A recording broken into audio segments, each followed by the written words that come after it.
My name is Michael McKay, and I have the privilege of delivering this paper by Dr. Yuri Maltsev, titled Unbreakable Union, Lessons Learned from the Demise of the Soviet Union. Why did Dr. Maltsev choose this title? Because of its irony.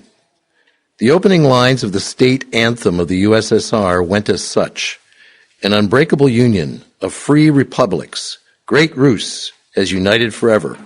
Long live the created by the will of the peoples, the united, the mighty Soviet Union. But indeed it was not unbreakable. 20 years ago it broke apart spectacularly. I would refer you to Dr. Maltsev's other scholarship where he talks about how the USSR was too big not to fail.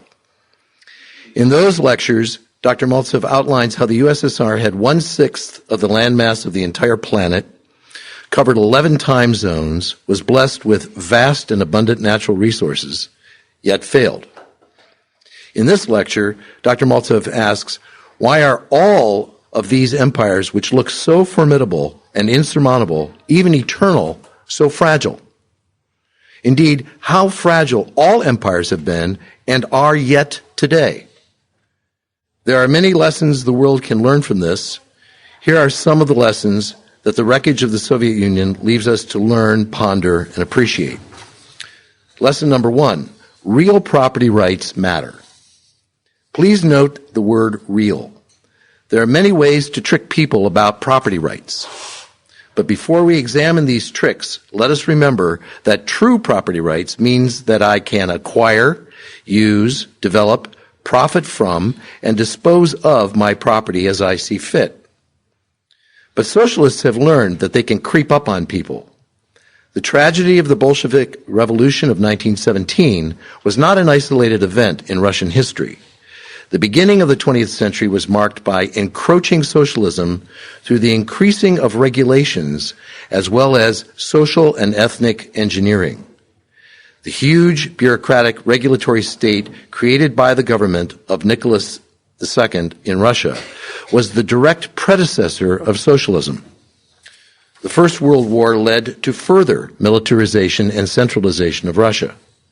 Socialist leaders, Lenin, Bukharin, and Lenin, with great sympathy, were watching how the German military economic machine was replacing the market mechanism. They argued that the combination of this type of economic organization with the Socialist Party in power is socialism. Quote, here we have the last word in modern large-scale capitalist technology and planned organization, unquote, wrote Lenin. Ludwig von Mises analyzed two patterns for the realization of socialism: Russian, with wholesale socialization, and German or Nazi with property rights subjugated by the state and its central planners.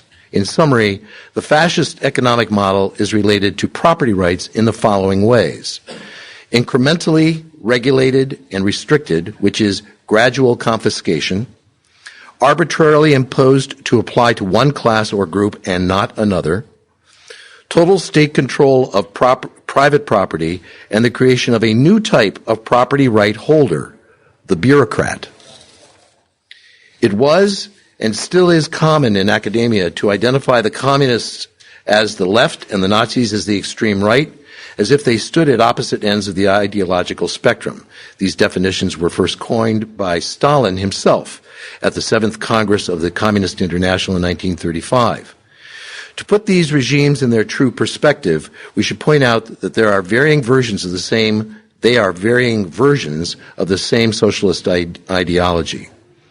The economic policies of Mussolini's Italy and Hitler's Germany resembled the state socialism which Lenin wanted to institute in Soviet Russia upon coming to power, under which private enterprise would work for the government, an idea Lenin was forced to abandon under the pressure of the left communists. Under both fascist and communist regimes, government bureaucracy completely controls the production. It decides what shall be produced, how much, for whom, and how. The difference between the systems is that the German and Italian patterns did indeed allow, or more accurately, tolerated, private property. However, it was property in a peculiar and very restricted sense, not the virtually untrammeled private private ownership of Roman law in 19th century Europe, but rather conditional possession under which the state, the owner of last resort, reserved to itself the right to interfere with and even confiscate assets which in its judgment were unsatisfactorily used. But in fact, the governments of fascist Italy and Nazi Germany directed production decisions, curbed entrepreneurship and the labor market, and determined wages and interest rates by centralized authority similar to that in the communist states. Communist Russia was the first country to completely and officially abolish property rights, which were declared a sanctification of capitalist oppression and exploitation. Lenin pursued the expropriation of private property with fanatical zeal and unhesitating brutality. When the massive expropriation was completed, the state sector of the USSR was officially reported to account for 99.3% of the country's national income. The results of this action can be considered as the worst tragedy experienced in humanity. Lesson number 2, sound money and free banking matters. Ludwig von Mises has explained that social cooperation requires a division of labor, since no one person can do, make, refine, grow, cultivate, gather, foster, raise, process, enhance, and deliver everything that they need and want in their life. And there are several keys that are required for the division of labor and therefore social cooperation to work at an optimum level. At the individual interaction level, it is the money that is the blood that moves through the body of mankind and makes the interaction work and workable. Without money as the interactive medium of exchange, the division of labor cannot function beyond a subsistence level. In fact, it is the soundness of money that allows the division of labor of people that want different things in life at different times, and that is all of us, to expand and for social cooperation to have a chance. Lesson number 3, freedom of speech, mobility, and information dissemination and acquisition matters. Lesson number 4, rule of law must mean that nobody is above the law. Socialist tyranny is incompatible with the rule of law. Lesson number 5, non-centrally controlled education matters. Central control of education leads to people learning what suits and serves those who want greater control over people. Decentralization of education is no guarantee that proper education, learning and discerning truths that are useful and necessary in life, but it at least makes better education possible. The ideal goal of education is learning valuable truths such as life principles, example, economic laws that are true regardless of time and place, history, understanding the important lessons that true history teaches us, methodologies. People must know how to learn and how to filter information. Lesson number 6. There is a direct relationship between coercive central control and suffering and death. And the greater the coercive central control, the greater the suffering and death. This system was based on destruction of markets. Rationing was introduced on everything from means of production to consumer goods, and the creation of non-economic institutions of compulsion to work, mass murder, mass incarceration of millions providing cheap labor, and a ban on peasants leaving collective farms, supplemented later by a similar ban on jobs and residency changes for urban residents. Most Western historians believe that Stalin's terror took place mainly in the cities against intellectuals and political opponents. But the Great Purges were really an assault on the countryside. Over half of all of the executions took place in rural areas.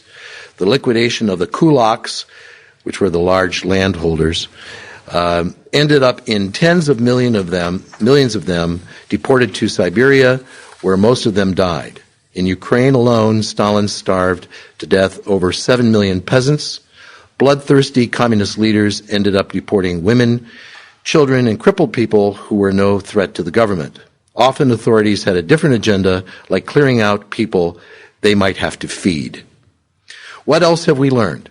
For those who are committed to coercive central control, number 1, tactics will change, but all will involve force. Number 2, incrementalization will be used. Number 3, propaganda starts early and must be pervasive, from education to media to entertainment. Number 4, Choices in all areas of life must be limited. Number 5, central controllers never can have enough control over others. Number 6, fear is their best tool. Number 7, war works. It is, as Randolph Bourne has stated, the health of the state. Some will say that history teaches us one thing, that we never learn anything, but this is not totally true. Some of us learn, to be sure, not enough of us learn yet. There are those, and they are many, that still believe that socialism is fixable, that it is like a guitar that only needs to be tuned correctly, and that all the socialists so far were merely imbeciles, and that we new socialists can fix that. The biggest lesson is that socialism is not fixable. Why? In The Essential von Mises, Murray Rothbard wrote, in an environment of accelerating statism and socialism, Ludwig von Mises turned his powerful attention to analyzing the economics of government intervention and planning. His journal article of 1920, Economic Calculation in the Socialist Commonwealth, was a blockbuster, demonstrating for the first time that socialism was an unviable system for an industrial economy.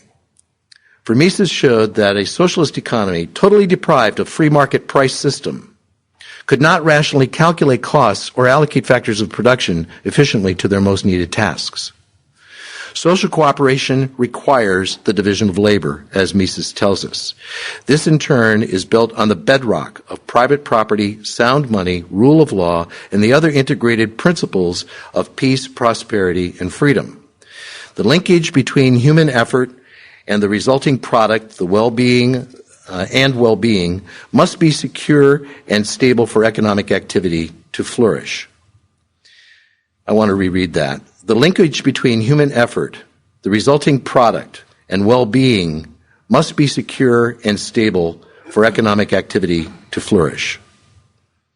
Economic and political systems of different nations differ in the amount of planning they do and in the extent to which they restrict private ownership of property. Wherever you see shifting, arbitrary, or unstable property rights, you see poor, decimated societies like in Belarus, Moldova, and Turkmenistan. The absence of property rights, being the mother of human rights, inevitably leads to negation of every other right, starting with the first right, a right to life. The utmost importance of property rights for human dignity and prosperity cannot be overestimated. Unfortunately, it is still far from being understood by the majority of people. Thank you very much.